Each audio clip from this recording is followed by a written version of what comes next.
What if I told you there's a method used by Japanese mothers for thousands of years that consistently produces babies who cry less, sleep better, and develop emotional regulation faster than babies almost anywhere else on the planet?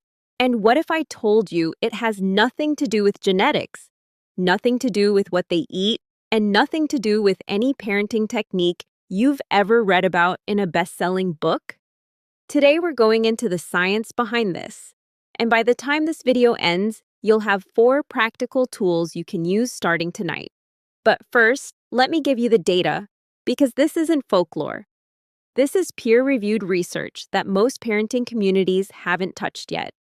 Researchers at the University of Warwick conducted one of the largest cross-cultural infant crying studies ever done. They analyzed data from nearly 9,000 babies across multiple countries, tracking crying and fussing patterns in the early weeks of life. The findings were honestly shocking. British infants cried the most. Canadian babies were right behind them. American, Italian, and Dutch babies all ranked high on the crying and colic scales. And at the very bottom of the list, crying the least and experiencing colic at the lowest rates in the world, were Japanese babies. During the first 6 weeks of life, only around 2% of Japanese infants showed signs of colic. In Canada, that number climbed above 30%. Same species, same basic biology, same fundamental needs. So what on earth is happening differently? The answer lies in 2 Japanese words that most Western parenting culture has never heard of: eme and mimamoru. These 2 concepts form the philosophical backbone of how Japanese mothers approach the first 90 days of a baby's life. And the science behind them is remarkable. Let's start with ame. It was first articulated by Japanese psychiatrist Takeo Doi, and it doesn't translate cleanly into English, which is partly why Western culture never absorbed it. The closest interpretation is something like an unspoken, deeply held expectation of being understood without needing to ask. Now think about what that means from a baby's perspective. In most Western parenting frameworks, the model goes like this: baby cries, parent responds. There's nothing wrong with this. It builds a sense of agency and self-expression in the child. But there's a hidden cost. Every single time a baby needs something, they have to go through distress first. The cry is the only tool they have to bridge the gap between need and response. Japanese mothers operate with a completely different goal. Rather than responding to distress, they work to eliminate the conditions that create it. Research shows Japanese mothers spend an average of around 2 hours per week apart from their babies during the first year of life. American mothers, by comparison, average closer to 24 hours away per week. Japanese mothers carry their babies constantly, sleep near them, and move through their days in a state of continuous attunement. The result, neurologically, is profound. When the gap between a baby's need and a caregiver's response is consistently narrow, the baby's nervous system never develops the escalation pathway in the same way. Calm becomes the biological default. The brain literally wires itself around the expectation of safety.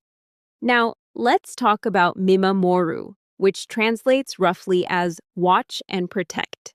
This is the active practice at the heart of Japanese infant care. It means observing your baby so closely and so consistently that you begin to read their communication before it ever reaches the level of crying, before a single tear. Japanese mothers learn to recognize microsignals, the subtle tension in a baby's shoulders a few minutes before hunger arrives, a slight change in breathing that signals overstimulation is building, a particular stillness that comes right before emotional overwhelm. Most caregivers in other cultures never see these signals, not because they love their babies less, but because they were never taught to look for them. The culture never handed them the language. Mimamoru says your baby is talking to you constantly, in a language without words, and your most important job is to become fluent. Here's what happens in the brain when a caregiver catches that signal before the cry comes. The baby's nervous system experiences something fundamental. The world is predictable. The world responds to me, I am safe. Researchers recognize this as the neurological foundation of secure attachment. And secure attachment is also the starting point for emotional self-regulation, the ability to manage feelings, handle stress, and stay grounded under pressure. Those skills show up decades later in school, in relationships, in how a person navigates the hardest moments of adult life. And they begin being built in the first 90 days by a parent who chose to watch. I've linked a resource in the description that I think you'll find really helpful. Now, here's the piece that gets really practical. Scientists at the Riken Brain Science Institute in Japan studied what happens physiologically when a mother picks up a crying baby under different conditions. They monitored heart rates and stress responses in crying infants while they were held while seated, rocked in a chair, moved in a stroller, and finally, carried by a mother who was actively walking with smooth, continuous forward movement. When mothers walked while holding their babies for 5 minutes, every infant in the study stopped crying. Heart rate dropped. Muscle tension decreased. Stress hormones began to fall. The baby's nervous system recognized a primal signal. I am being carried by someone who is moving. I am protected. This response is evolutionary. It goes back to our earliest ancestors. 5 minutes of walking. That's the intervention. Now, I want to be straightforward with you about something. Japanese parenting isn't a system every family can adopt wholesale. The level of constant proximity it demands, the co-sleeping, the minimal time apart, the round-the-clock physical closeness is genuinely inaccessible for many parents. Single parents, parents who must work, families without extended support networks. The research is also clear that this level of closeness involves trade-offs. Japanese children tend to develop independence and self-recognition slightly later than children raised in more autonomy-focused Western environments. Both pathways produce healthy, capable adults. They're just different roads. So what I'm suggesting isn't that you abandon your culture and your circumstances. What I'm suggesting is that you extract the principles and apply what you realistically can. Principle 1 is what I call the pre-cry scan. Every morning when you pick your baby up, take 60 seconds before feeding or stimulating or anything else and just observe. Watch their face. Watch their body. Learn their baseline so you can recognize when something is shifting. The more fluent you become in their signals, the less they need to escalate to be heard. Principle 2 is the 5-minute walk. The next time your baby reaches that inconsolable state where nothing seems to work, pick them up and walk. Smooth steps, steady forward movement, 5 minutes. Trust the biology. It's not a trick. It's your baby's nervous system responding to an ancient cue. Principle 3 is gap reduction.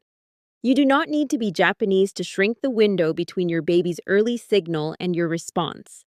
Even cutting 30 seconds off your response time, catching the pre-cry whisper before it becomes a full shout, changes the entire interaction. It changes what your baby's brain is learning about the world. Principle 4 is what I call the ame question. Instead of asking yourself how you should respond to your baby's crying, start asking what your baby needs before they tell you. That single shift from reactive to anticipatory, from responding to reading, captures the entire philosophy in one sentence. Here's the truth that underlies all of this. A crying baby isn't a broken baby. A crying baby is a baby whose gap between need and response has grown too wide.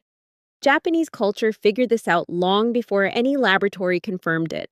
Not with schedules, not with gadgets, not with any technique you can buy.